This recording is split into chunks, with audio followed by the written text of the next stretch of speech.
कांग्रेस नेता अजय कुमार लल्लू ने NEET paper leak मामले को लेकर केंद्र सरकार पर जमकर निशाना साधा है। उन्होंने कहा कि सरकार लगातार एक दूसरे पर आरोप प्रत्यारोप कर रही है, लेकिन अब तक कोई ठोस समाधान नहीं निकाल पाई है। उनसे खास बातचीत की है नेटवर्क 10 के संवाददाता ने, सुनिए। ऐसा बातचीत करने के लिए मौजूद है कांग्रेस पार्टी के वरिष्ठ नेता अजय कुमार लल्लू जी। सर, नीट मामले में लगातार हमने देखा कांग्रेस पार्टी जो है सड़कों पे उतरी हुई थी, लेकिन अब एक नया जो मामला है वो सामने निकल कर आया है। नीट और स्वास्थ्य मंत्रालय एक दूसरे पे आरोप प्रत्यारोप लगा रहे हैं। उनका कहना है कि हम तो पहले ही बोल रहे थे ये जितना भी है कंप्यूटर सिस्टम से होना चाहिए, लेकिन पेन पेपर्स को लेके यही लोग डिमांड करते थे। देखिए, सबसे बड़ी विडंबना ये है कि देश के मानव संसाधन विकास मंत्री धर्मेंद्र प्रधान ने माना है कि नीट में भी गड़बड़ी हुई है और सीबीएसई में भी गड़बड़ी हुई है। इस देश की बीजेपी की सरकार ने पूरे शिक्षा व्यवस्था को परीक्षा कम, जुए का अड्डा ज्यादा बना दिया है। और सबसे बड़ी बात यह है कि जहां मेहनत करने वाले छात्र, प्रतियोगी छात्र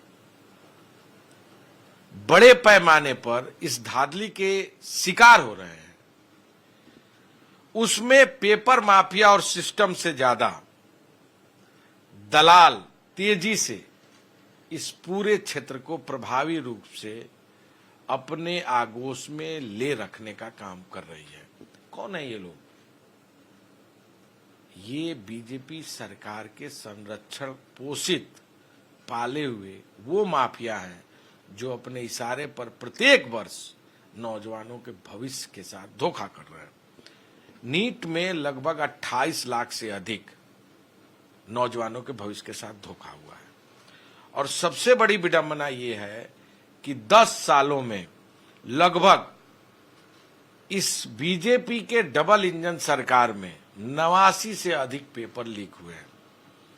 सीबीएसई का ऑनलाइन ऑन स्क्रीन मार्किंग होना, ओएसएम सिस्टम में भारी तकनीकी गड़बड़ियां, आंसर सीट बदलने, रिजल्ट गड़बड़ी तथा प्रशासनिक विफलता ही नहीं, पूरे देश के युवाओं के साथ धोखा है।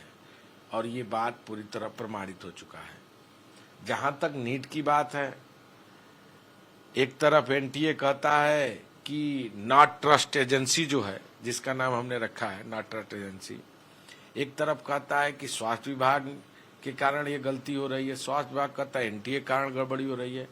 मेरा ये सवाल है, क्या ये भाजपा के सरकार जो इस समय चल रही है वर्तमान में, केंद्र की सरकार, वो उससे बाहर है या उसके अंदर काम करते हैं?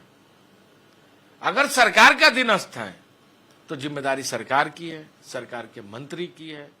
आखिर उनके ऊपर जवाबदेही क्यों नहीं तय हो रही है? बहुत बहुत धन्यवाद हमसे बातचीत करने के लिए। कैमरा पर्सन गौरव के साथ मैं कंचन, निर्भय 10 न्यूज़, दिल्ली।